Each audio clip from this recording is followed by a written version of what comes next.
अरिहन्तार्णं नमो अरिहन्तार्णं नमो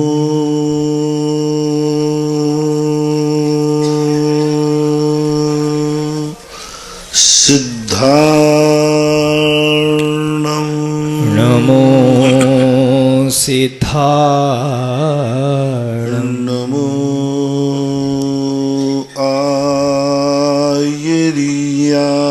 आयर्यार्णं नमो आयर्यार्णं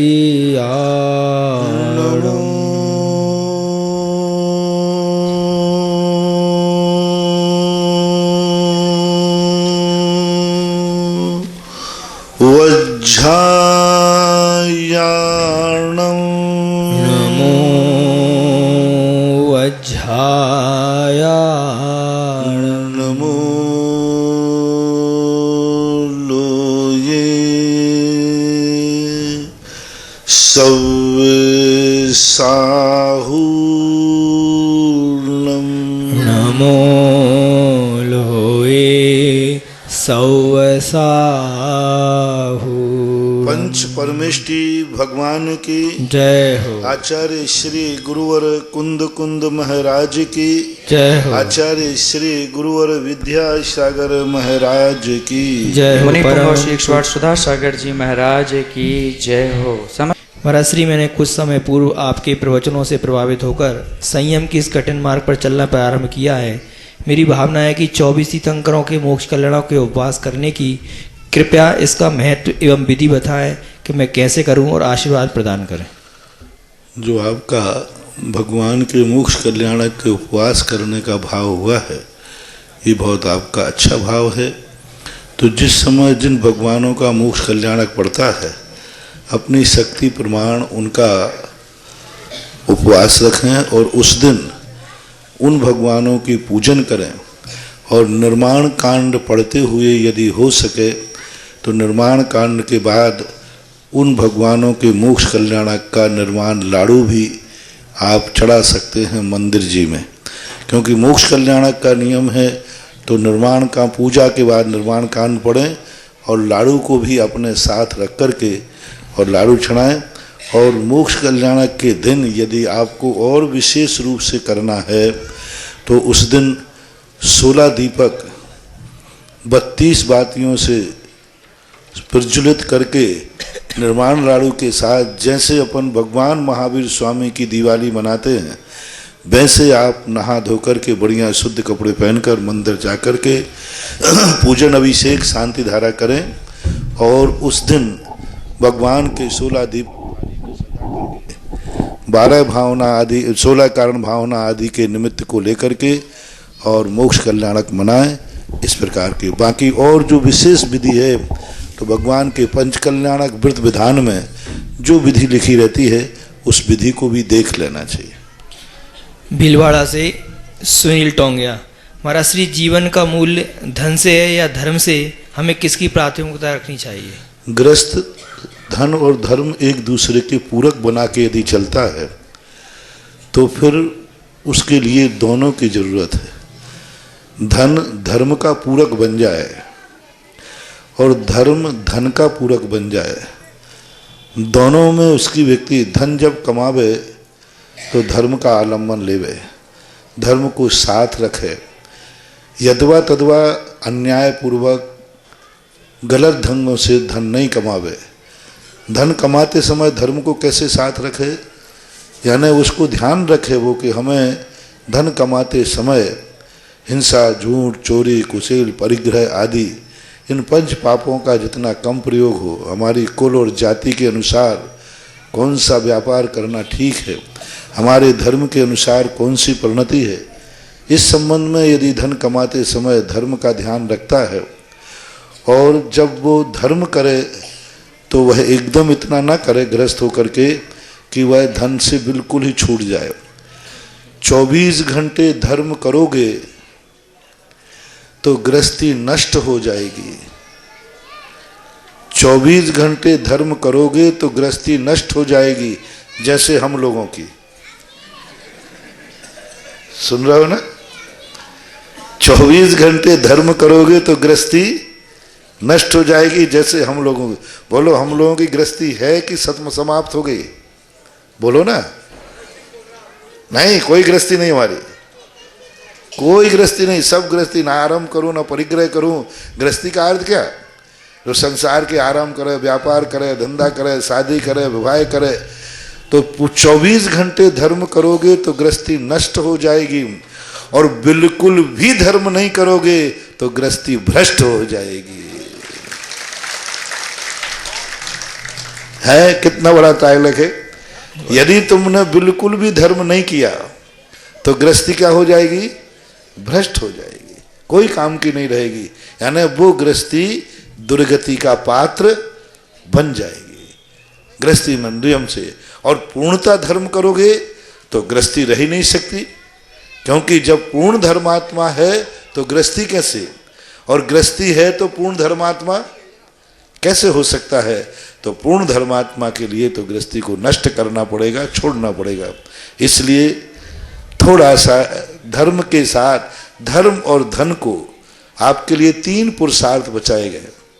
धर्म, अर्थ और काम, ये तीनों पुरुषार्थ जिनवाणी में हैं, शास्त्रों में हैं, भगवान के उपदेश में हैं। गृहस्थ के लिए 3 पुरुषार्थ कहे गए, लेकिन तीनों में से कोई एक करूं तो नहीं, तीनों में से कोई एक करूं नहीं। तीनों करने के लिए आपके लिए मोक्ष मार्ग जिनवाणी में कहा गया, तीनों के तीनों एक साथ होना चाहिए। गृहस्थ के ये 3 पेपर हैं। यदि एक पेपर में वो डिक्टेंशन लेता है और 2 पेपर में फेल है तो वह संकलेश में चला जाएगा, वह समीचीन अपनी जिंदगी नहीं जी पाएगा। इसलिए जैनाचार्यों ने आपको 3 पुरुषार्थ कहे, तीनों के बराबर अंक आना चाहिए। धर्म, अर्थ और काम, ये तीनों पुरुषार्थों के युक्त जो गृहस्थी जीता है वह हमेशा धन और धर्म दोनों को एक साथ लेके चलता है। तो ना तो वह मोक्ष जाता है, ना नरक त्रियंच गति जाता है, बीच में देवादि गतियों को प्राप्त होता है। भले ही महाराज श्री गृहस्थी नष्ट हो गई हो आपकी, लेकिन आपने कई गृहस्थी को नष्ट होने से बचा लिया है। ऐसी आगे सिंगवाली से देखो, मैंने गृहस्थी को नष्ट होने से नहीं बचाया। यदि मैं गृहस्थी को नष्ट होने से बचाऊं तो आचार्य जी मेरे से नाराज हो जाएंगे। मैंने गृहस्थी को नष्ट होने से नहीं बचाया है, मैंने गृहस्थों को भ्रष्ट होने से बचाया है। हाँ, भ्रष्ट होने से तो बचाया। आप तो गृहस्थी नष्ट करो, मैं दोनों हाथ से आशीर्वाद देता हूं। नष्ट होने का तो आशीर्वाद दे दूंगा, लेकिन भ्रष्ट होने का आशीर्वाद नहीं दूंगा। सिंगौली से चंदन वाला। महाराज श्री आप कहते हैं कि मृत्यु भोज नहीं करना चाहिए, तो बड़े समाधि मरण में मृत्यु को महोत्सव क्यों कहा गया है? समाधान करें। तो समाधि मरण पूर्वक मरण हो तो महोत्सव है। पहला निर्णय तो है कि जब महोत्सव में रोया जाता है या हंसा जाता है। बोलो, तो तुम्हारे घर के व्यक्ति मरने पर तुम हंसते हो या रोते हो? तो मैंने तो आज तक नहीं सुना कि महोत्सव में कोई रोता है। कई लोग यही दलील देते हैं, कई लोग कहते हैं अरे मृत्यु तो महोत्सव है। तो जब महोत्सव हो तो रो क्यों रहे हो? समाधि मरण पाठ में आया है कि जब तुम्हारा कोई व्यक्ति एक देश से दूसरे देश जाता है तो कोई रोता है तो तुम कहते अब शकुन मत करो, अब शकुन मत करो। तो तुम्हारा व्यक्ति मरकर दूसरी पर्याय में जा रहा है तो उसकी यात्रा में रो करके अब शकुन क्यों करते हो? तो पहले तो महोत्सव जब है जब महोत्सव में उसके मरने का सारे परिवार को खुशी हो और जो मर रहा है वो भी खुश हो। वो तो चिल्ला रहा है बचाओ और तुम कहते मर, महोत्सव है। तुम तो वो चिल्ला रहा है कि मैं मर रहा हूं बचाओ, तुम कहो महोत्सव है मर, मुझे लड्डू खाना है। तो ऐसा नहीं, महोत्सव की परिभाषा समझो। जैन दर्शन में मृत्यु को महोत्सव कहा है, इसका अर्थ सबको मार डालो। अब कोई किसी को मार डाले, बोले वो मर गया, अरे मर गया तो क्या हुआ, मृत्यु महोत्सव है। फिर 302 धारा का क्या होगा? यदि मरना महोत्सव है तो किसी को मार दिया तो उसकी जिंदगी का महोत्सव हुआ है कि विनाश हुआ है? महोत्सव हुआ है। ऐसा नहीं लेना अर्थ। वहां महोत्सव कहा है मरने वाले को जब संयम के साथ साधना के साथ मृत्यु को महोत्सव मान करके मरता है, खुशी खुशी आनंद के साथ कहता है कि मैं मौत के लिए तैयार हूं, समाधि पूर्वक धर्म पूर्वक, और सारे परिवार के लोग समाधि कराने को तैयार हैं। सब लोग खुशी मना रहे हैं कि मेरे दादाजी की मेरी दादी की समाधि मरण पूर्वक मरण हो, और वो उसमें सफल हो जाएं तो फिर मृत्यु महोत्सव कहलाता है। समाधि पूर्वक यदि मरण नहीं हुआ है तो कदापि मृत्यु महोत्सव में नहीं आ रहा। आपके यहाँ जो मृत्यु भोज होते हैं ये समाधि मरण करने वालों के होते हैं कि जो मरना भी नहीं चाह रहा था तो मारना भी नहीं चाह रहा था, उसका होता है। बोलो, तुम मारना भी नहीं चाह रहे थे वो मरना भी, उसका मृत्यु भोज करते हो कि जिसने समाधि मरण किया है उसका मृत्यु भोज करते हो? दूसरी बात, समाधि मरण में भी महोत्सव का शब्द तो आया है, लेकिन उस महोत्सव में भोजन कराने का, मिठाई बांटने का उल्लेख नहीं आया। यानी हमारे साधु की समाधि हो जाती तब आप लड्डू बांटते हो। गृहस्थ की समाधि होती है, तुम्हारा कौन है वो? उसी गृहस्थ की समाधि होती है जो समाधि लेने के पहले गृहस्थी छोड़ देता है, क्षेत्र न्यास ले लेता है, आरंभ परिग्रह का त्याग करता है, कुटुंबियों से क्षमा मांगता है, आज से तुम मेरे नहीं और मैं तुम्हारा नहीं, सब कुछ त्याग कर देता है। वो महोत्सव मनाता है। जब वो तुम्हारा कोई था ही नहीं समाधि के समय, तो आप किस लिए फिर लड्डू बांट रहे हो, मृत्यु भोज कर रहे हो? वो तो त्याग चुका है। यानी समाधि लेने वाले का यदि तुम अपना व्यक्ति मानकर मृत्यु महोत्सव मना रहे हो तो यानी मुनिराज को भी तुम अभी अपने कुल का मान रहे हो, और मुनिराज तुम्हारे कुल के हैं ही नहीं, दीक्षा ले ली। तो ये मृत्यु महोत्सव के संबंध में जो लोग दलील देते हैं उस पर मैंने बहुत अच्छा चिंतन किया। यही चिंतन कि मृत्यु महोत्सव तो पहले महोत्सव तो बनाओ मरने का, और अब आज के बाद देही में कोई मरे तो सब नाचना, पूरे घर वाले बाजे बजवाना, मजा आ गया, महोत्सव है, बंधनवारे बंधवाना, ऐसे ही लाइटिंग जलवाना, और कौन सा बैंड बजवाना है। अरे महोत्सव है तो जैसे अपन पंचकर्णक महोत्सव कर रहे हैं ऐसे ही सजाएंगे, खूब घर को सजाना। जैसे वो मरने लगे तो लाइटिंग वाले को, सजाने वाले को उठाना, बोले सब आओ मेरे घर को श्रृंगार करो, बाजी वाले आओ। बोले क्यों? हमारे यहाँ ये मरने वाला है, हमें महोत्सव मनाना है हिम्मत किसी की? नहीं है। मरने का नाम सुनते ही हवा खिसकती है मरने की बात तो ऐसा नहीं करो। इसलिए आपको रुदन होता है, आपके इष्ट वियोग होता है, आप उसको अनिष्ट मानते हो। मृत्यु को यदि महोत्सव है तो अंदर से बताना, मृत्यु को तुम इष्ट मानते हो कि अनिष्ट? सब लोग बोलो है। तो मृत्यु को अनिष्ट मानते हो तो महोत्सव कैसा? जो मृत्यु को अनिष्ट मान रहे हैं वो महोत्सव नहीं है, और महोत्सव नहीं है तो फिर मिठाई बांटने का, मृत्यु भोज करने का अधिकार नहीं है। ये बहुत बढ़िया समाधान आया है। सारे भारत के लोग सुनो, कई त्यागी वृत्ति भी तुम्हारे लिए गुमराह करते, अरे मृत्यु लड्डू बांटो, ये तो महोत्सव है। वो मर के रो रहा है और तुम खुशियां मना रहे हो, वो भूत बन के लगेगा, ध्यान रखना। आवासे रंगोली जैन। महाराज श्री, उन लोगों ने पिछले जन्म में कौन से ऐसे कर्म किए जिसको उनको मनुष्य पर्याय तो मिली, लेकिन वो चोर, डाकू, आतंकवादी और कुधर्मी हुए। इस जन्म में अगर वो ऐसे कुधर्मी हुए हैं तो अगले जन्म में वो क्या बनेंगे? कृपया समाधान। दो प्रकार का पुण्य बंध होता है, एक पुण्यानुबंधी पुण्य और एक पापानुबंधी पुण्य। जब व्यक्ति पापानुबंधी पुण्य करता है, यानी कभी कभी आप लोग भी शांत परिणाम रखते हो जब तुम्हारा स्वार्थ सिद्ध होता है। आपको जब किसी व्यापार ग्राहक से पैसा लेना है, वो बार बार तुम्हें परेशान कर रहा है, तो भी तुम्हें गुस्सा आता है क्या? नहीं आता। क्यों? तो आप मन को शांत कर रहे हो।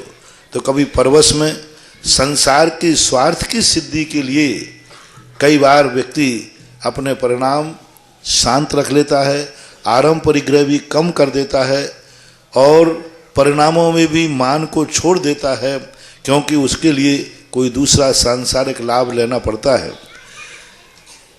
ऐसी स्थिति को लिए कहा गया ना, नमन नमन में फेर है, अधिक नमे बेईमान, दगाबाज दूना नमे चीता चोर कमान। तो अब वो नम तो रहा है, लेकिन किस लिए नम रहा है? दूसरे को मारने के लिए। नम तो रहा है, लेकिन दूसरे को अपनी तरफ आकर्षित करने के लिए। कई बार बिना लोग इसलिए करते हैं मान कसाई के लिए कि लोग क्या कहें कि देखो अरे बड़ा विनयशील है, तो इसलिए भी कई बार जाकर के होती, तो उसमें मान कसाई आ जाती है। तो ऐसे परिणामों के द्वारा कभी अपन धर्म करते हैं, परिणाम निर्मल करते हैं, मान कसाई को भी जीतते हैं, तो मनुष्य पर्याय तो मिल जाती है, लेकिन मनुष्यता गायब रहती है। इसलिए पापानुबंधी पुण्य से मानना चाहिए। अशोकनगर मध्य प्रदेश से राहुल जैन। महाराज श्री गुरुदेव, मेरी घर में एक शंका है घर को लेकर। भगवान, मेरे घर में अभी एक परिवार में गमी हुई है, उसमें किसी ने उससे किनसे पूछा तो वो कहते हैं घर में दोष बताते हैं। कोई कहता है घर में जिंद है, तो कोई कहता है व्यंतर का वास है। घर में 3 मृत्यु और होना है, ऐसा वो बताते हैं। घर में बहुत ही टेंशन का माहौल है महाराज श्री, बहुत चिंतित हूँ, कृपया समाधान करें। देखो, एक तो भौतिक दोष होते हैं। जैसे किसी ने कहा कि घर में सांप रह रहा है, तो अभी भौतिक दोष है, इसमें मंत्र तंत्र क्या करेंगे? तो कभी कभी भौतिक दोष वास्तु के होते हैं, उनको तो ठीक करा लेना चाहिए। रही बात भूत और जिंदों की, इस चक्कर में कभी मत पड़ना। यदि तुम्हारे लिए साइकोलॉजी भी है तो एक दिन शांति विधान करना मंदिर में, और बचे हुए से साक्षात पुष्प थोड़े से बचा लेना और घर में फेंक देना। तुम्हारा जो भूत है वो उसके बाद घर में टिक नहीं सकता, पक्का है। दूसरा, और भी यदि तुम्हारे लिए बहुत मोटा जिंद हो तो जबरदस्त दिन, बहुत चढ़ा के कहते हैं, कुछ नहीं करना, भगवान की शांति धारा कर लेना और घर के चारों कोने पर 2-2 छींटे, 2-2 बूंद गंधोदक की डाल देना। इतने में कोई दुनिया का जिंद उस घर में रह नहीं सकता। पहली बात तो आप ये निश्चित समझना कि आपके घर में कुछ है नहीं, क्योंकि जिंद कभी किसी के घर में, देवता कभी स्थायी नहीं रहते। वो कभी कभार कुचित कजातित कभी निकलते हैं, 2 मिनट के लिए रुक गए, कोई घटना घट गए, चले जाते हैं। वे कभी आपके घरों में स्थान नहीं बनाते, वो आपके घरों में रहवास नहीं करते। और देवता कभी किसी को मौत के घाट नहीं उतार सकता। पूज्यवर वीर सेन स्वामी महाराज ने स्पष्ट लिखा है, देवताओं के अधा कर्म का निषेध है, वे कभी अधा कर्म नहीं करते। इसलिए पहला तो निर्णय आप करें कि आपके घर में कुछ है ही नहीं। फिर भी आपके मन में भ्रम है तो हमने 2 कार्य आपको बता दिए। बाकी रही बात मकान का कोई भौतिक दोष, वास्तु दोष है, तो उसको दूर कर लेना चाहिए किसी अच्छे को बुला करके। बाकी और फिर तो मरना जीना कर्म के अधीन होता है। एक जिज्ञासा है महाराज श्री। महाराज श्री, अभी प्रेम विवाह, लव मैरिज बहुत हो रही हैं। क्या जैन धर्म में सजातीय प्रेम विवाह में दोष है? क्या है, उचित है? कृपया मार्गदर्शन करें। हमारे यहाँ तो जैन शास्त्रों में तो बहू वह लाना चाहिए जिसको तुम्हारी मम्मी से प्यार हो। मम्मी जिससे प्यार करे उसको पत्नी बनाना चाहिए, पिता जिससे प्यार करे उसको पत्नी बनाना चाहिए। हमारे शास्त्रों में तो यही है कि हमारे शास्त्रों के अनुसार, प्राचीन परंपरा के अनुसार, बेटे के लिए दुल्हन का चयन माँ बाप करते हैं, वे पसंद करते हैं, उनको उस बच्ची से प्यार होता है, वो अपने बेटे को सौंप देते हैं कि ये पकड़ो। तो मम्मी पापा से जिस बच्ची से प्यार हो जाए वही पत्नी बनाओ, तो तुम्हारा घर आदर्श घर कहलाएगा। पहले बच्चे लोग देखते भी नहीं थे, माँ बाप ही देखते थे। बच्चा तो देखते ही नहीं था, बच्चा तो बाद में देखता था जब पत्नी बन चुकती थी। तो ये हमारी आदर्श परंपरा है। मेरा तो कहना, लव मैरिज करने में कोई बाधा नहीं, लेकिन मम्मी की लव मैरिज जिससे हो, पापा का लव जिस बच्ची से हो जाए, वह बच्ची तुम्हारे लिए पत्नी बनाने लायक है। लव का अर्थ समझना, गड़बड़ मत कर लेना नहीं तो। लव का अर्थ प्यार, पसंद, जो अपने मम्मी पापा को प्यारी लगे और वो समझे कि ये प्यारी बिटिया मेरे बेटे के लायक है, मुझे बहुत प्यारी लग रही है, तो उससे शादी करना चाहिए कायदा से। अब रही बात तुम्हारे खुद की लव मैरिज की, तो मैं इसका समर्थक तो हूं नहीं। पहली बात तो मैं शादी का ही समर्थक नहीं हूं, तो लव मैरिज की बात कर रहे हैं। यदि शादी का समर्थक होता तो फिर, इसलिए शादी का तो मैं विरोधी हूं, मुझे पसंद ही नहीं है। लेकिन फिर भी जब आप नहीं मानते हो तो कम से कम जब मेरे सामने तुम्हें प्रश्न भेजने में शर्म नहीं आई, जो शादी का समर्थक नहीं उससे लव मैरिज का आशीर्वाद मांग रहे, चलो कोई बात नहीं, माफ किया। हम वो साधु हैं, कभी माँ को भी बच्चों के अनुसार झुक करके चलना पड़ता है। चलो रे लव मैरिज वालों, यदि मेरा आशीर्वाद चाहिए है तो ले सकोगे मेरे आशीर्वाद से। दे दीजिए। मेरे आशीर्वाद से लव मैरिज करना है तो एक ही शर्त है कि तुम उसी से लव मैरिज करना जिससे शादी के बाद दोनों मिलकर मेरे लिए अंजलि में ग्रास दे सको, बस इतना सको। बहुत अच्छा। यदि मैं देखो, जब मैं इतने नीचे उतरूंगा, मैं साधु होकर इतने नीचे उतरूंगा, तुम्हें आशीर्वाद दूंगा, तो कुछ ना कुछ तो मुझे लाभ मिलना चाहिए। तो लव मैरिज भी करना तो ऐसे से करना जिससे शादी के बाद तुम महाराज की अंजलि में आहार देने लायक बने रहो। ऐसी शादी मत करना जिससे साधु को आहार देने लायक नहीं रहो। तुम तो छोड़ो, तुम्हारे मम्मी पापा भी देने लायक नहीं रहे। ऐसे से शादी करना राक्षस विवाह है, निशाचर विवाह है, पशुओं का विवाह है, समझ लेना चाहिए। ये प्यार मनुष्यों का नहीं हो सकता, ये प्यार पशुओं का है, त्रियंचों का है, राक्षसों का प्यार है। जिस प्यार में तुमने ऐसी बच्ची से प्यार किया कि महाराज भी छूट गए, गुरु को आहार देने लायक नहीं रहे, भगवान के अभिषेक करने लायक नहीं रहे, तुम्हारे लिए कोई इज्जत से जीने लायक नहीं रहे, कुल और जाति को कलंकित कर दिया, और जिस माँ बाप ने जन्म दिया उसे भी तुमने धर्म से वंचित कर दिया। ऐसी शादी करना राक्षसों की शादी, निशाचरों की शादी, पशुओं की शादी। मैं पशुओं की शादी का, पशुओं को लव मैरिज का आशीर्वाद नहीं दे सकता, राक्षसों को नहीं दे सकता। बस दो ही बातें मैंने कही। पहली बात तो शादी करो मत, करना है तो मम्मी पापा जिसे पसंद करें उससे करो। फिर भी मम्मी पापा की पसंद तुम्हें पसंद नहीं है तो तुम अपनी पसंद से करो, लेकिन उसे पसंद करना जो तुम्हारे गुरु को न छुड़ा दे, तुम्हारे धर्म को न छुड़ा दे। कम से कम पसंद करते समय गुरु से पूछ लेना कि महाराज हम दोनों शादी कर रहे हैं, मेरा आहार देना बंद तो नहीं हो जाएगा। बस अंत में एक ही ध्यान रखो, प्यार करो तो ऐसे व्यक्ति से करो, संबंध बनाओ तो ऐसे व्यक्ति से करो जिससे तुम्हारा गुरु न छूट जाए। बस इतना ही संकेत काफी है। देही से श्रीमती बिमला जैन। महाराज श्री, क्या चौके में हम मिट्टी के तवे पर बनी हुई रोटी बना सकते हैं? उसमें दोष तो नहीं है? मिट्टी के तवे के संबंध में हमारे शास्त्रों में कोई निषेधात्मक वचन नहीं है, लेकिन बस इतना ही है, मिट्टी को अशुभ नहीं कहा गया। मिट्टी के बर्तनों में हम लोग आहार ले सकते हैं, पद्म पुराण के अंदर ऐसा एक उल्लेख आया है। लेकिन शर्त एक ही है कि मिट्टी का बर्तन त्यागी वृत्ति अपने उपयोग में लेता तो एक दिन में एक ही बार लेगा, दोबारा नहीं ले सकता। वो तवा एक बार ही काम आएगा, दूसरे दिन वो काम नहीं आ सकता, क्योंकि उस तवे पर जो आटे के कण हैं, जो रोटी आप रखोगे उसके अंदर चला जाता है वो कण, और अंदर चला जाने से वो साफ होगा नहीं, और आप रगड़ के करोगे तो तवा घिस जाएगा, मिट्टी है, और पूरा किसी कारण से वो कण निकलेंगे नहीं, तो फिर बासे भोजन का दोष आता है। इसलिए एक बार मान लीजिए आपने मटके की मिट्टी के हंडे में दाल बना दी, कोई बात नहीं, एक दिन चल जाएगा, लेकिन अब उसको मांज नहीं सकते, कण अंदर चलेगा, उसका बाद निकाल सकते नहीं हो।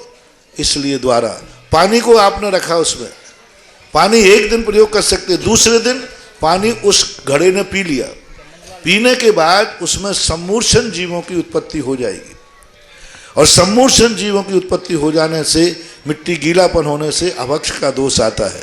इसलिए गर्म पानी मटके में रख करके एक दिन प्रयोग कर सकते हैं, वो मटका दूसरे दिन उपयोग में नहीं आएगा। कोई भी बर्तन हो, चाहे वो तवा हो चाहे वो मटका हो, एक दिन में एक बार प्रयोग करो, दूसरे दिन उसको हटा दो।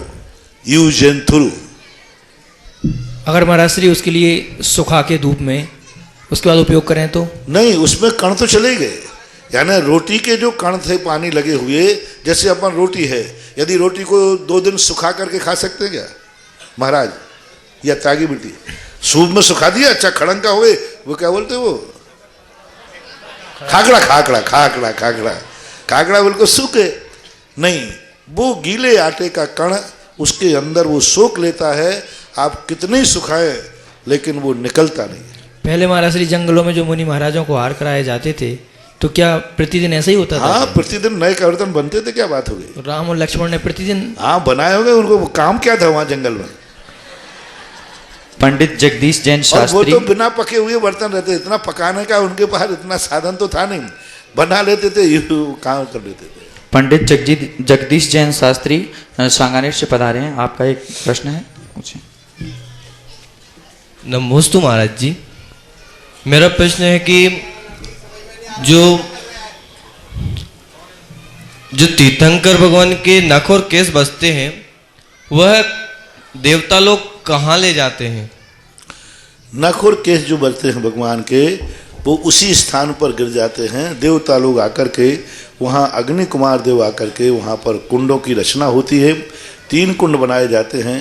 जिस भगवान के जैसे कुंड होते हैं उनको वहीं अग्नि संस्कार किया जाता है, और उस अग्नि संस्कार की भस्म को सभी देवता अपने 5 स्थानों पर लगाते हैं। ऐसा क्या? और दीक्षा कल्याणक के समय जो केस लॉन्च किया जाता है, वो केस कहाँ जाते हैं? वो सौधर्मेंद्र अपने पिटारे में भर करके क्षीर सागर ले जाने का नियोग करता है, लेकिन वो जा नहीं पाते हैं। मानसोत्तर पर्वत के बाद वे सारे केस बिखर जाते हैं मानसोत्तर पर्वत पर, और फिर वो विक्रिया से बना करके अपना दस्तूर पूरा करता है। लेकिन वो मानसोत्तर पर्वत तक ही जाते हैं, वहीं पर वो केस बिखर जाते हैं। श्रीमती सुमन गोयल दिल्ली से, उनके पास में माइक पहुंच जाए। फिर इसके बाद में महेंद्र जैन सरपंच देई, तैयार रहें। प्रशांत महासागर से हाथ से गंभीर मुद्रा की धारी, गुरु और शिष्य के अनुपम आदर्श को प्रस्तुत करने वाले शिष्योत्तम, कल्याण के मार्ग को प्रस्तुत करने वाले कल्याण सागर मुनि श्री 108 सुधा सागर जी महाराज के पावन श्री चरणों में मेरी, आपकी और सभी लोगों की ओर से नमोस्तु नमोस्तु नमोस्तु। मुनि श्री, आचार्य श्री और गुरु श्री, मेरा प्रश्न यह है कि मेरे पतिदेव विश्वविद्यालय में कार्यरत है। वहाँ पर ज़्यादातर लोग मांसाहार करते हैं, और हम जब उन्हें कहते हैं कि आप भी शाकाहार को ग्रहण करें, तो वो हमें तर्कपूर्वक जवाब देते हैं कि आप हरी सब्जी भी खाना छोड़ दीजिए, दही खाना छोड़ दीजिए। तो हम उन्हें ऐसा क्या जवाब दें कि वो भी शाकाहार की ओर प्रवृत्त हो? बहुत अच्छा जवाब, प्रश्न बहुत अच्छा है। आजकल कुतर्क यही करते हैं। उसके संबंध में 3 जवाब आपको देना है। पहला जवाब तो देना है कि जैन दर्शन के अनुसार वो एक इंद्रिय जीव हैं, उनमें मांसाहार का दोष नहीं आता। वो एक जीव मरता है, उसके साथ अनंत जीव नहीं मरते। इस बात को वो विश्वास नहीं करेंगे, वो कहेंगे जीव जीव ही है। लेकिन मैंने जवाब इसलिए दिया कि जैन आगम के अनुसार एक इंद्रिय जीव में मांसाहार नहीं होता, उसमें मांस का दोष नहीं आता, उसमें तज्जादी निगोद जीव उत्पन्न नहीं होते। उस जीव को अग्नि में पकाने के बाद नए जीवों की उत्पत्ति नहीं होती। लेकिन मांस चाहे पकाओ पक्के सु आमे सुआ, चाहे कच्चा हो चाहे कितना भी पका लो, लेकिन तज्जादी अनंत निगोदिया जीव नए उत्पन्न होकर के मरते रहते हैं। ये सैद्धांतिक समाधान है। अब उनके कुतर्क का समाधान ये है कि उन्होंने कहना कि 2 प्रकार की चीज होती है, एक मजबूरी में जीव को मारना और एक बिना मजबूरी के मारना। जैसे कि अब उसके बिना हमारा जीवन ही नहीं चलेगा, उसके बिना हमारा जीवन ही नहीं चलेगा, कितना भी प्रयास करो हमारा मरण हो जाएगा, इसलिए उन जीवों को खाते हैं। उदाहरण के लिए उनको जवाब देना कि एक माँ है, उसके पेट में बच्चा है, दोनों जीव हैं। अब आपसे मैं पूछता हूं या उनसे पूछना कि दोनों में से एक का बचना निश्चित है। डॉक्टर ने कह दिया दोनों नहीं बचेंगे, दोनों में से एक बचेंगे, तो आपकी सबकी सहमति, कानून की सहमति, धर्म की क्या सहमति होगी? बोलो, क्या सहमति होगी? मां को बचाना ना। तो बच्चे को मारने की छूट क्यों दी आपने?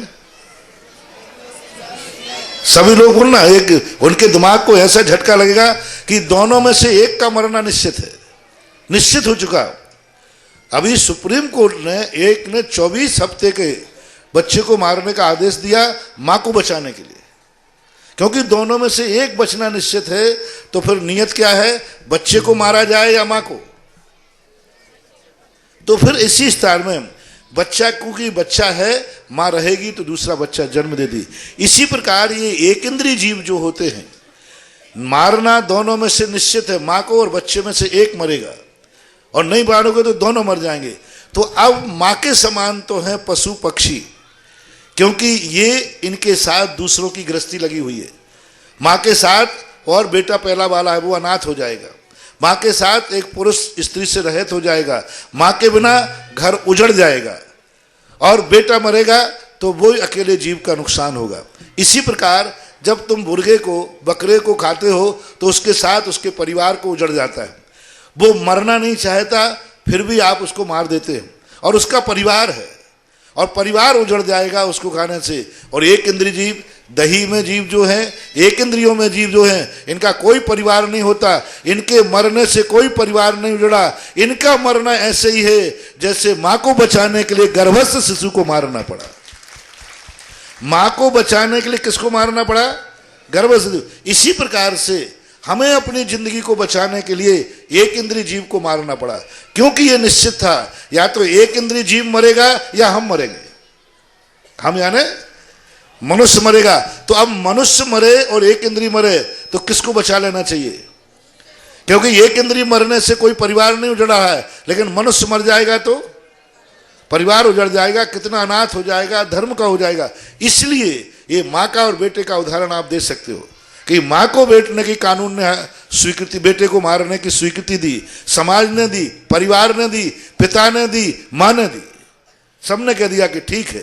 तो इसी प्रकार से धर्म ने, जैन धर्म ने कहा कि तुम अन्न ग्रहण नहीं करोगे, सब्जी आदि नहीं खाओगे तो मरोगे, और या इसको मारोगे। तो जैन धर्म कहता है कि तुम अपने आप को बचाओ, क्यों? तुम माँ के समान मूल्यवान हो, तुम्हारे साथ बहुत लोगों का जीवन जुड़ा हुआ है, इसलिए तुम बचाओ। एक इंद्रिय जीव की बरादना होती है तो होने दो, एक इंद्रिय जीव की। दूसरा उनको एक तर्क और दे सकते हैं कि एक चींटी को मारना और एक मनुष्य को मारना, दोनों अपराध एक हैं क्या?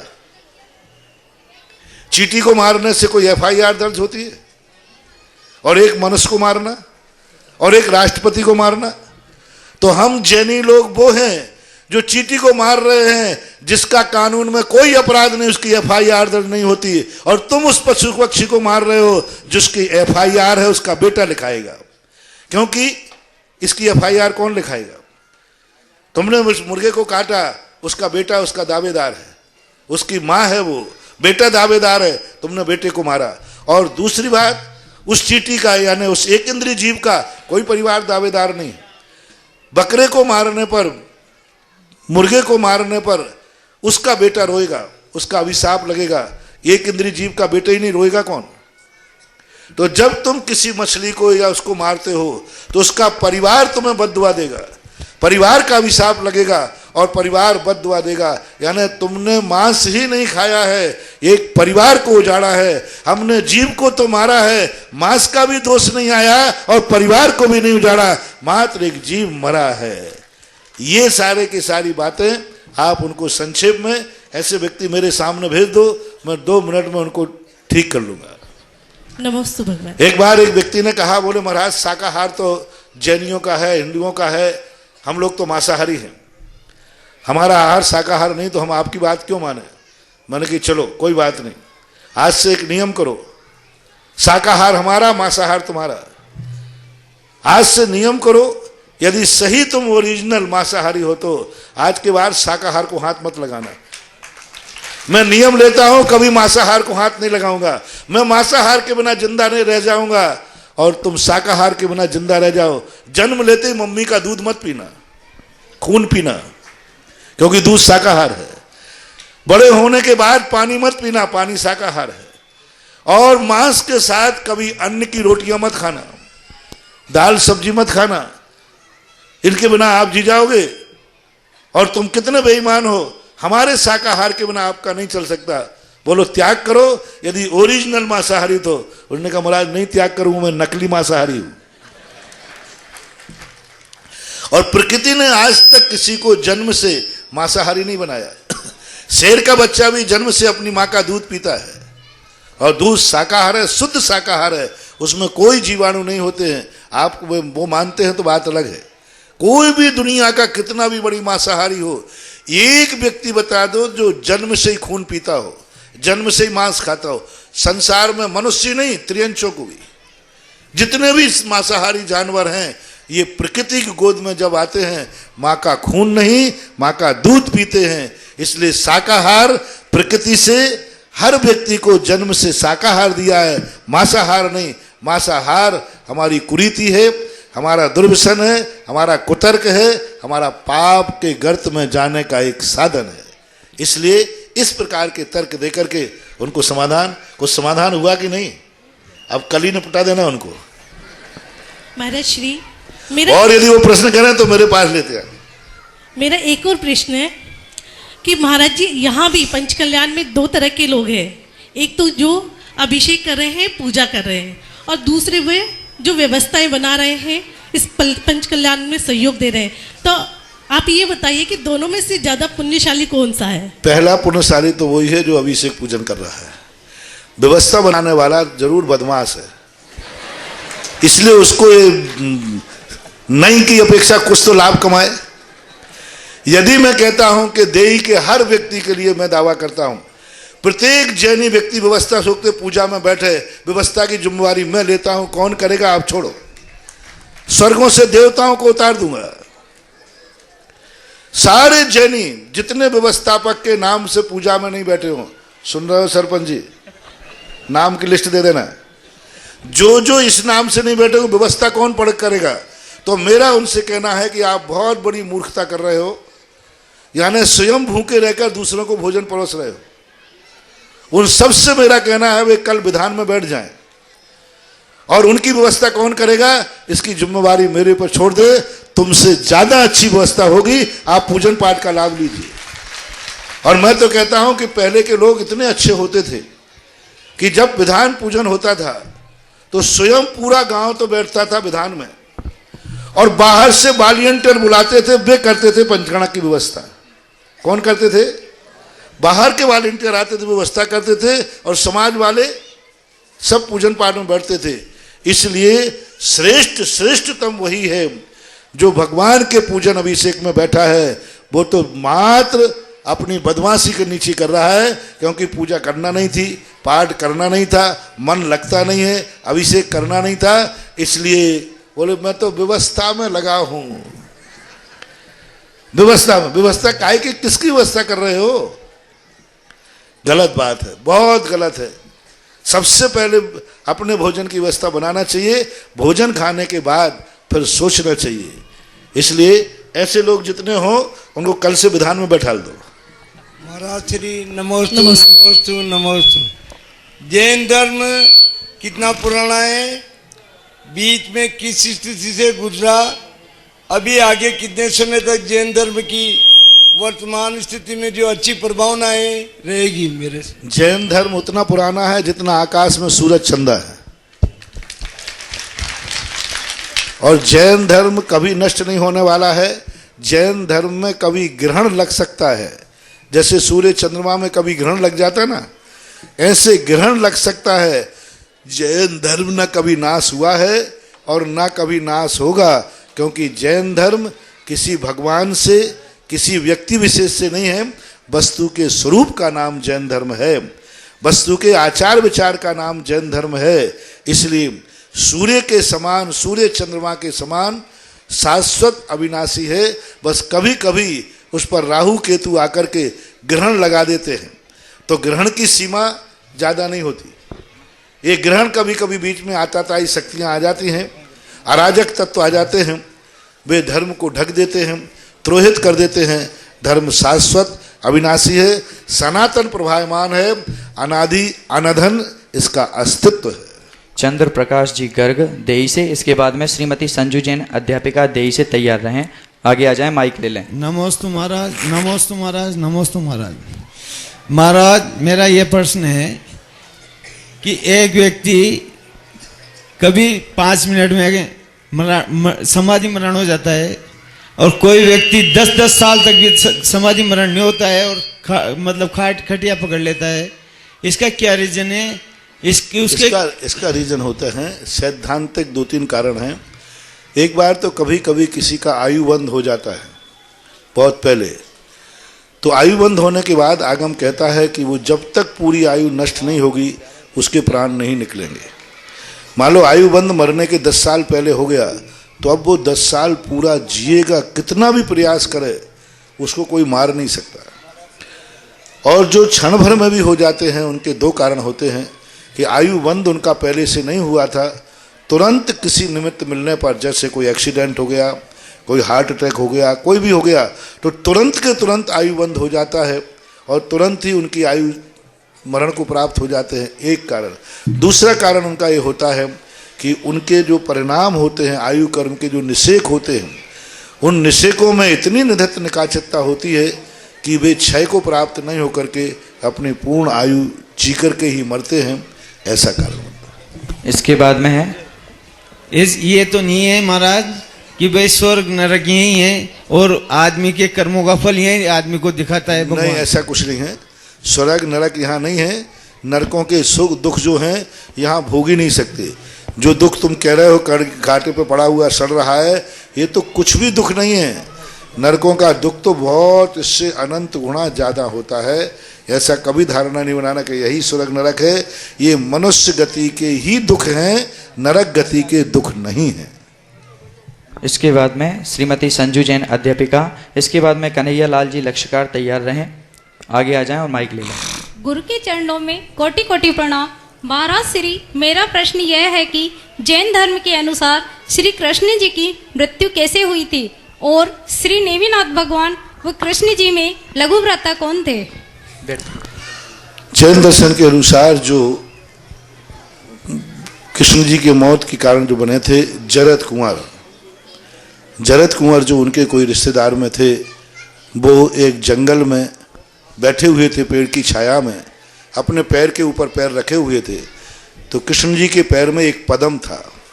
पद्म जो है वो हिरण की आंख के समान चमकता है, महान आत्माओं के होते हैं। तो जरद कुमार जंगल में शिकार के लिए गए, तो उन्होंने उसको हिरण समझा कि हिरण की आंख है, और वो तीर छोड़ दिया तो पद्म फट गया। और पद्म जब फट जाता है तो प्राणांत हो जाते हैं। लघु भ्राता में कृष्ण जी बड़े थे और नेमिनाथ छोटे थे। इसके बाद में है कन्हैया लाल जी लक्ष्यकार। इसके बाद में लेकिन ये ध्यान रखना, कृष्ण जी के पिता छोटे थे और नेमिनाथ के पिता बड़े थे। नेमिनाथ के पिता 10 भाई थे, समुद्र विजय आदि, और कृष्ण जी के पिता थे वसुदेव। तो वसुदेव छोटे भाई थे, लेकिन कृष्ण जी के जो पिता थे समुद्र विजय, उनके यहाँ संतान की उत्पत्ति तीर्थंकर की होना था, इसलिए उनके संतान की उत्पत्ति लेट हुई, और जो छोटे भाई थे उनकी संतान की उत्पत्ति जल्दी हुई। इसलिए कृष्ण बड़े हैं, नेमिनाथ छोटे हैं। लेकिन पिता की अपेक्षा में देखा जाए तो नेमिनाथ के पिता बड़े भाई थे और कृष्ण जी के पिता छोटे भाई थे, जैन दर्शन के अनुसार बता रहा। कन्हैया लाल जी लक्ष्यकार। इसके बाद में सुनीता जैन देई से तैयार रहें। माइक ले लें। नमस्तो कोटि कोटि नमस्तो सभी को। जय जिनेंद्र।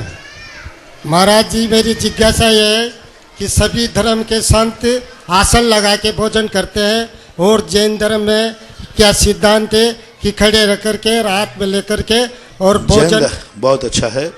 जैन दर्शन का एक मेन कंसेप्ट है कि जिन मुद्रा में आहारचर्या को बताया, उसका 1-2 कारण होते हैं। पहला कारण है कि किसी के घर में जाके बैठना अपनी मलकियत बताना है, अपना मोह बताना है। जैसे आप कहते हो भाई वहाँ हमारा कोई ज़्यादा संबंध नहीं है, मैं खड़े खड़े लौट आऊँगा, तो ये निर्वित्ती और निष्परिग्रहिता का कि ये घर मेरा नहीं है और ये भोजन भी मेरा नहीं है, मात्र थोड़ा व्यवहार निभाने के लिए मैं वहाँ से खड़े खड़े लौट के आता हूँ। दूसरी बात है कि दूसरे के घर में जाकर के सामने वाला कैसे समझे कि तुम वीतरागी हो कि रागी हो। तो दिगंबर मुद्रा में खड़े होने से व्यक्ति देख सकता है कि हमारे जो घर में पात्र आया है वो रागी नहीं वीतरागी है। सब महिला पुरुष सामने खड़े हैं, फिर भी इंद्रियों में विकार नहीं है, निर्विकार है।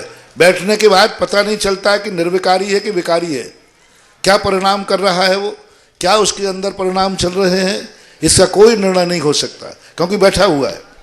और कपड़े में है तो और कोई, क्योंकि जितने लोग बैठ के करते हैं वे सब कपड़े में ज़्यादातर रहते हैं, तो उनका पता ही नहीं चलता कि इसके मन में विकार है कि नहीं है, क्या दृष्टि है। लेकिन जो जिन मुद्रा में खड़े होकर करते हैं हर व्यक्ति को मालूम होता है कि इसके मन में स्त्री पुरुष सब खड़े हैं, इंद्रियों में विकार है कि नहीं। अपनी वीतरागता को हमने पड़गाया है और वीतरागता का सब दर्शन करना चाहते हैं, इसलिए मुनिराज दिगंबर मुद्रा में खड़े होकर आहार लेते हैं। सुनीता जैन देही से, इसके बाद में उर्मिला जैन सवाई माधोपुर से तैयार रहें, आगे आकर के माइक ले लें। महाराज श्री के चरणों में नमोस्तु नमोस्तु नमोस्तु। महाराज जी, मेरी जिज्ञासा है कि कभी मंदिर में ऐसी स्थिति आ जाए कि महिला को शांति धारा पढ़नी पड़े, तो उनको पढ़ना चाहिए या नहीं पढ़ना चाहिए? पढ़ने में कोई बाधा नहीं, पढ़ना ही चाहिए। कायदा से महिलाओं को शांति धारा देखने जाते हैं, ये अधिकार लेना चाहिए। पुरुषों से कहो तुम्हें करने का अधिकार है, हमें पढ़ने का अधिकार है, दावा ठोकना चाहिए इसमें, करने की दावा मत ठोक देना। हाँ, पढ़ने का। गुजरात में एक स्थान था, बहुत अच्छी व्यवस्था थी, सारी महिलाएं बैठ करके अभिषेक पाठ पढ़ती थी और शांति धारा पढ़ती थी और पुरुष करते थे। महिलाएं इतनी अछूत नहीं हैं कि वो पढ़ भी ना सके, लेकिन इतनी महान नहीं है कि वो भगवान को छू सके। शारीरिक भेद है, आत्मिक भेद नहीं है। क्या भेद है? शारीरिक मर्यादा है, आत्मिक भेद नहीं। अपने भावों से खूब भगवान के चरण छुओ, भाव से महाराज के चरण छुओ, भावना से, शरीर से नहीं। शरीर की मर्यादा है, क्योंकि विपरीत लिंग होने से अपवाद का डर है, विपरीत लिंग होने से परिणामों में विकृति का डर है, और विपरीत लिंग को विपरीत लोगों से स्पर्श नहीं करना चाहिए, चाहे वो भगवान का हो चाहे वो महाराज का हो। यदि अपने से विपरीत लिंगधारी है तो भगवान का भी शरीर क्यों ना हो स्त्री नहीं छू सकती, कितने भी बड़ी आरिका क्यों ना हो, विपरीत लिंग होने से असंयमी ग्रस्त या मुनिराज छू नहीं सकते। क्यों नहीं छूना चाहिए? क्योंकि मुनिराज हैं और आरिका है तो भी स्पर्श नहीं कर सकते, क्योंकि विपरीत लिंग है। अपवाद का भी डर है, परिणामों का अंतरंग चेतना में क्या परिणति जाएगी। यदि थोड़ा भी भाव आ गया कि पुरुष है तो उस समय दोष लगता है सील में। इसलिए जहां पर विपरीत लिंग आता है, तुम कहो कि माँ बेटे का स्पर्श होता है कि नहीं, माँ बेटे में अलग भाव है, वहां भगवान में माँ बेटा, गुरु में माँ बेटे का भाव नहीं आता। इसलिए धर्म की दृष्टि से सांसारिक दृष्टि अलग है। सांसारिक दृष्टि में तो आप किस किस को छूते हैं वो भगवान जाने।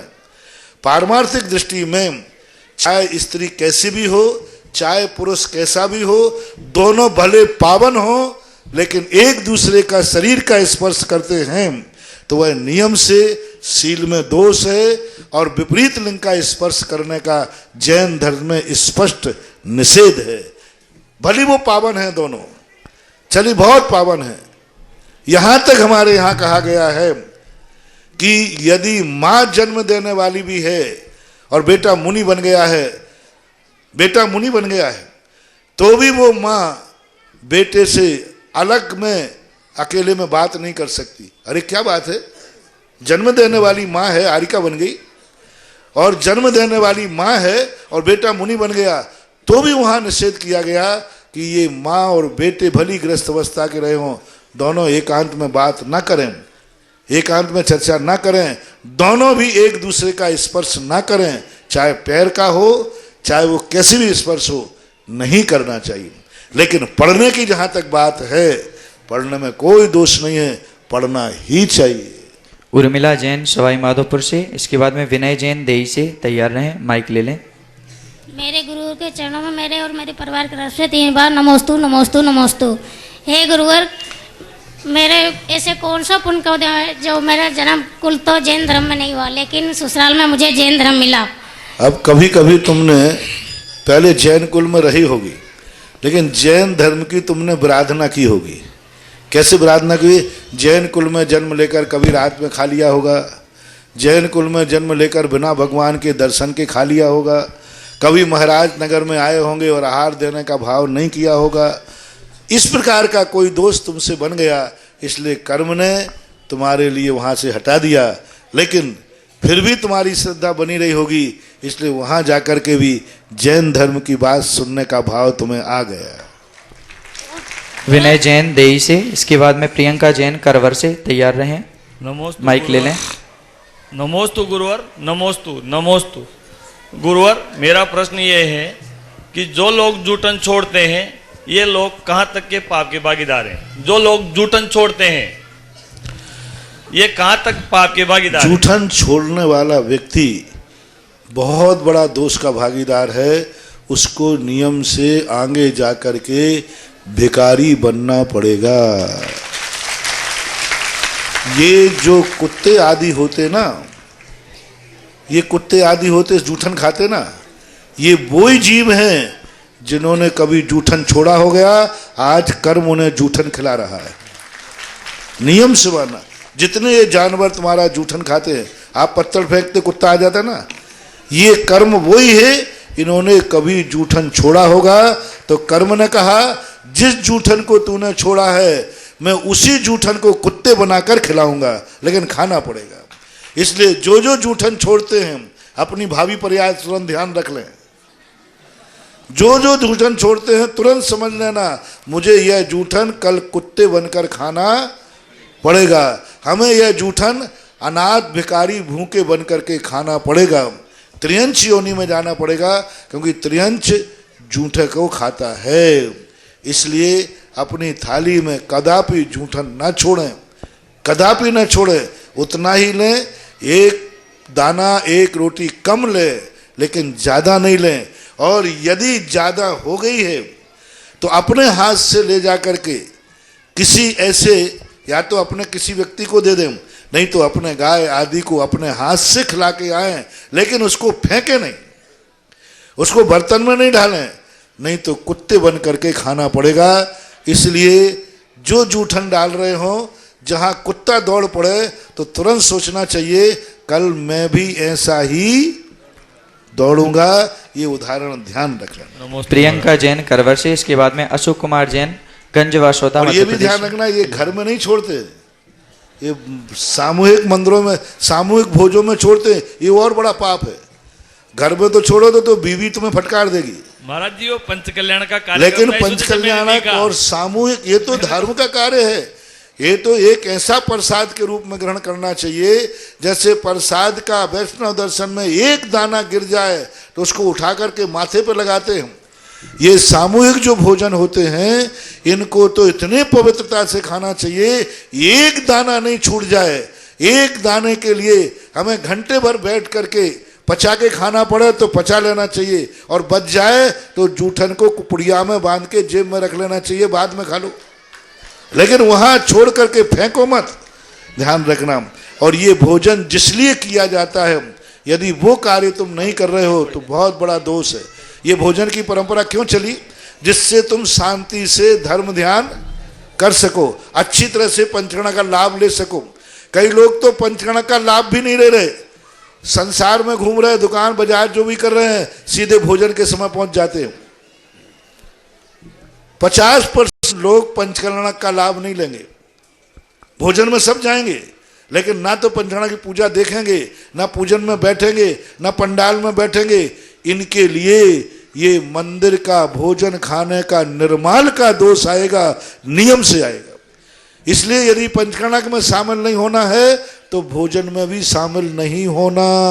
मेरा बात मान जाना, करुणा दया करके कह रहा हूं, ये तुम्हारे ब्याई जी का भोजन नहीं है, ये मात्र धर्म का लाभ देने के लिए है, धर्म में लाभ ही नहीं ले रहे। ऐसे लोगों ने भी आज भोजन किया होगा जिन्होंने कहो पंडाल में कदम भी नहीं रखा होगा, पंडाल में 1 मिनट को भी नहीं गए होंगे और भोजन के में गए होंगे। वो भोजन तुम्हें पारे के समान, कच्चे पारे के समान फूट फूट करके निकलेगा, पक्का है, क्योंकि ये धर्मात्मा के लिए भोजन दिया जा रहा है, कोई बारात का भोजन नहीं है। धर्म करने के लिए दिया जा रहा है कि तुम जिससे भोजन का विकल्प छोड़ करके अच्छी तरह धर्म ध्यान करो। यदि तुम्हें धर्म ध्यान नहीं करना है, पंडाल में कोई कार्यक्रम में नहीं जाना है, तो कृपया करके भोजन में भी मत जाना। ये मेरा करुणा करके, दया करके आपसे कहना है। यदि मंदिर का भोजन खाया है, समाज का भोजन खाया है, तो जो कार्यक्रम के लिए समाज ने भोजन रखा है उस कार्यक्रम में जरूर शामिल होना। ये बहुत बड़ी बात मैंने आज कह दी, सब ध्यान रखें। प्रियंका जैन करवर। महाराज जी के चरणों में सत सत नमोस्तु नमोस्तु नमोस्तु। महाराज जी, मेरी जिज्ञासा ये है महाराज जी कि वर्तमान में आदमी के पास सब सुखी संपन्न है, भौतिक संपन्नता है उसके पास, लेकिन फिर भी वो मानसिक दृष्टि से सुखी क्यों नहीं है? वो मैंने कहा ना, रावण जैसा व्यक्ति धनवान था लेकिन मानसिक संतोषी नहीं थी। धनवान था, मानसिक संतोषी नहीं थी। अब मानसिक संतोषी नहीं होना ये भी पापानुबंधी पुण्य के उदय के कारण ऐसा होता है। अशोक जैन गंजवासोदा मध्य प्रदेश से, फिर इसके बाद में नीलिमा जैन नलखेड़ा से तैयार रहें। नमस्ते महाराज जी, नमस्ते नमस्ते। मैं अशोक कुमार जैन गंजवासोदा मध्य गंजवासोदा समाज की तरफ से महाराज जी को नमस्ते नमस्ते नमस्ते। मेरे जिज्ञासा है कि महाराज जी, आदमी धर्म करना चाहता है, कभी कभी ऐसी समस्या आती है, बीमारी या किसी कारण मृत कुछ भी वो नहीं कर पा रहा, ऐसा कौन सा कर्म का उदय होता है? जब वो स्वस्थ था तब तो उसने किया नहीं। जेल में जाने के बाद हर व्यक्ति धर्मात्मा हो जाता है। जेल में जाने के बाद हर व्यक्ति धर्मात्मा हो जाता है। बीमारी आने के बाद हर व्यक्ति धर्मात्मा हो जाता है। ये बीमारी क्यों आई? जब स्वस्थ थे तब धर्म नहीं किया, इसलिए बीमारी आई है। इसका एक कारण है, पहले जब स्वस्थ थे तुम तब धर्म नहीं किया तो कर्म ने कहा इसको बीमार करो। तो अब बीमार आने पर, संकट आ जाने पर हर व्यक्ति धर्म करना चाहता है। हर गरीब कहता है कि मैं मंदिर बनाना चाहता हूं, अमीर कहे तो बात बने। हर गरीब कहता है कि मेरा मन कर रहा है महाराज मैं भी मंदिर बनाऊं। जब वो अमीर था तब मंदिर ही नहीं आता था। जब अमीर था तो जिस दिन बोली लगना उस दिन गायब रहता था, जिस दिन बोली लगना गायब रहता था। अब गरीब बन गया तो कहता महाराज जी मेरे मंदिर के भाव हो रहे हैं लेकिन क्यों नहीं बना पा रहा हूं। अरे भाई, जब धन था तब तो बनाया नहीं। इसका मूल कारण है पूर्व भाव की बदमाशी। नीलिमा जैन नलखेड़ा से, इसके बाद में राजेंद्र जैन अध्यापक देही से तैयार रहें। मेरे और मेरे परिवार की ओर से नमोस्तु नमोस्तु नमोस्तु। महाराज जी, हमने देखा है लोगों को लाखों रुपए दान में देते हुए, चौका लगाते हुए, पूजा पाठ करते हुए, लेकिन जहाँ माता पिता का सवाल आता है, जब तक उनके पास पैसा होता है उनकी सेवा की जाती है, बाद में उनको घर से बाहर निकाल दिया जाता है। तो क्या ऐसे लोगों को धर्म का पुण्य मिलता है? क्या उनको धर्म करना चाहिए? दो प्रकार की बातें हैं, इसमें एकांत नहीं लगाना पड़ेगा। माता पिता को यदि वो उपेक्षा कर करके धर्म कर रहे हैं तो उनको धर्म का फल नहीं मिलेगा। लेकिन यदि माता पिता निकृष्ट हैं, माता पिता जुआड़ी शराबी हैं, माता पिता व्यसनी हैं, इस कारण से यदि उनका त्याग कर रहा है तो फिर उसको हम एकांत से गलत नहीं कहेंगे। लेकिन सामान्यतः नीति यही है कि माँ बाप को छोड़ करके, परम उपकारी को छोड़ करके यदि वो धर्म कर रहा है, जैसे मैं उदाहरण तुम्हें दे देता हूँ कि एक माँ बीमार है उसकी, और एक और उसका अभिषेक का नियम है, और उसे दवाई उसी समय पर देना है और अभिषेक भी उसी समय पर होना है। अब दोनों में से वो क्या करे? माँ की दवाई का समय टालता है तो माँ मर जाएगी, और अभिषेक का समय टालता है तो अभिषेक नहीं मिलेगा। तो जैन दर्शन कहता है अभिषेक छोड़ दो, माँ की दवाई दे दो। लेकिन अब तुम कहो कि माँ की दवाई तो घंटे भर बाद चल जाएगी, लेकिन महाराज मैं इसलिए नहीं आया कि माँ को दवाई देना थी, तो फिर ये बदमाशी है। तो इसमें एकांत नहीं रहना, वहाँ अभिप्राय क्या है, भाव क्या है, वह देखना पड़ेगा। राजेंद्र जैन अध्यापक देई से, फिर इसके बाद में रानू जैन जजावर से तैयार रहें। नमस्ते गुरुदेव। मेरी जिज्ञासा यह है कि किसी पंचकल्याण में किसी पात्र की बोली 5 लाख रुपए लगती है और किसी अन्य पंचकल्याण में उसी पात्र की बोली 5 करोड़ रुपए लगती है, तो क्या राशि के अनुसार पाप या पुण्य में कमी वृद्धि होगी? समझ गया मैं। और एक और प्रश्न इसके साथ ये है कि जैसे कल 4 मुख्य इंद्रों की बोली लगी तो उस राशि के अनुसार उनको कुछ सुविधाओं से वंचित रखा गया। समझ गया मैं, सबका जवाब धर्मानुकूल है। बहुत अच्छा। किसी भी क्रिया का पुण्य कम बढ़ नहीं होता है, सबसे बड़ा है कि उस पुण्य का मूल्यांकन तुमने कितना किया। एक व्यक्ति ने एक अभिषेक करने का मूल्यांकन 5 करोड़ किया तो वह मूल्य उसे 5 करोड़ का ही लगेगा, अभिषेक का नहीं। और वही अभिषेक एक ने 500 रुपये में किया तो उसने उस करोड़ रुपए के अभिषेक का मूल्य 500 रुपया किया तो उसका 500 रुपया ही पुण्य लगेगा। एक बात नियम से, जितना त्याग जितना मूल्य किया है उतना लगेगा। मूल्यांकन कितना किया, नहीं तो मैंने कल कहा था ना 1 करोड़ का किसी ने अभिषेक का प्रथम किया और दूसरा, यदि 5 लाख में वही कल इंद्र बनता तो उसे 5 लाख का पुण्य लगता और वही इंद्र लोग कहेंगे अच्छा रहा अपन तो 1.25 लाख में बन गए। मजा आ गया। जो 4 पहले फंस गए वो फंस गए। मुझे दिखता तुम 4 में तो नहीं हो। अब वो 4 वाले कह रहे कि मैं यदि बोली नहीं लगाता तो 1.25 लाख में आता। बेटा घबराओ मत, तुमने जो 5 लाख रुपया दे करके वही इंद्र बने हो, तुम्हारे लिए किसी दिन धन ऐसा आएगा कि तुम माटी बोरे में भरोगे और निकालोगे तो सोना निकलेगा। और एक व्यक्ति ने उसी 5 लाख के इंद्र को 1.25 लाख में लिया है और वो सोचे मुझे तो ये 1.25 लाख में मिल गया, तो बेटा ध्यान रखना तुम बोरे में भर के सोना रखोगे तो आधा माटी निकल जाएगा और आधा सोना निकल जाएगा। नियम है ये, बिल्कुल नहीं घबराना। आपने जो मूल्यांकन किया, कई बार बड़ी बोली छूट जाती है तो सोचते हो थोड़ा रुक जाता तो मुझे भी सस्ते में मिल जाती।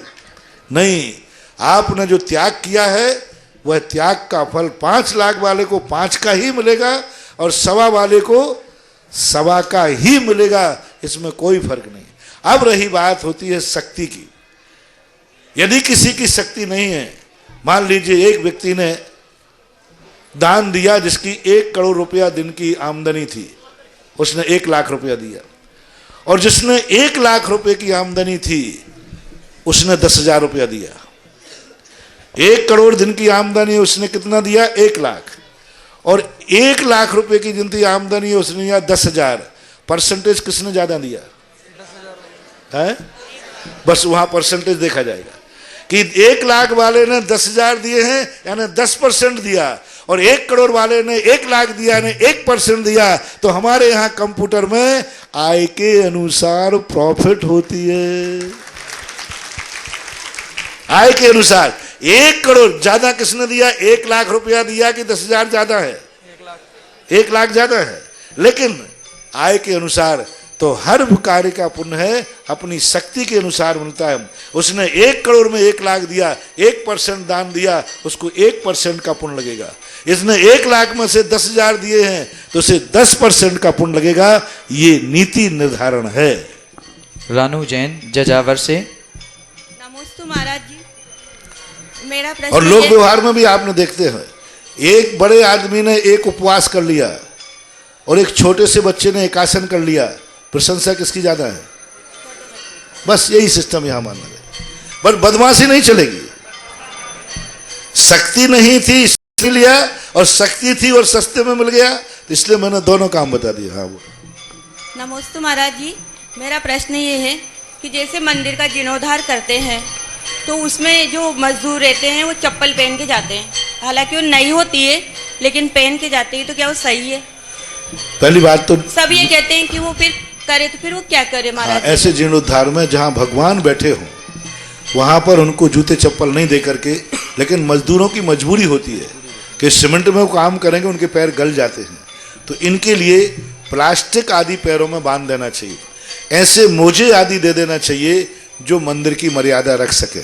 अन्यथा हमारे शास्त्रों में आया है जहां पर जूते चप्पल पहनना अनिवार्य है, उसके बिना मजदूर काम नहीं करेंगे, तो भगवान जी को उठाकर अन्यत्र कमरे में रख लेना चाहिए और काम कराने के बाद उन्हीं मजदूरों के काम करने के कारण तो मंदिर की वेदी की शुद्धि की जाती है। लेकिन नहीं करवाते हैं महाराज। वेदी शुद्धि की जाती है। तो यदि जूते चप्पल पहन के गए हैं तो भगवान को वहां से हटा लेना चाहिए और फिर काम करा लेना चाहिए। यदि भगवान बैठे हैं तो कदापि जूते चप्पल पहन करके अंदर जाने की अनुमति नहीं होना चाहिए। तो फिर क्या करें?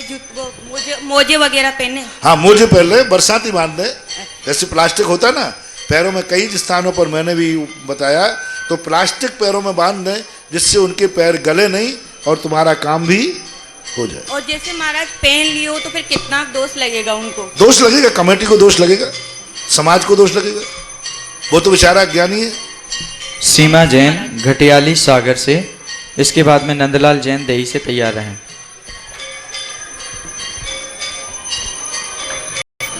ठीक है, बस है?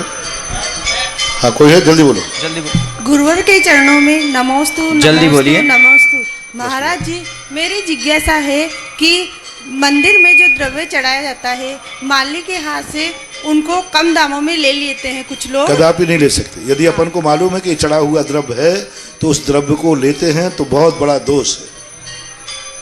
चलें, बस हो गया। बोले मुनि पुंगव श्री 108 सुधार सागर जी महाराज की जय हो। जिनवाणी के ज्ञान ते सूझे लोकालो, शोभानी मस्तक धरु सदा दे तुम। नमोकार मंत्र, सभी नमो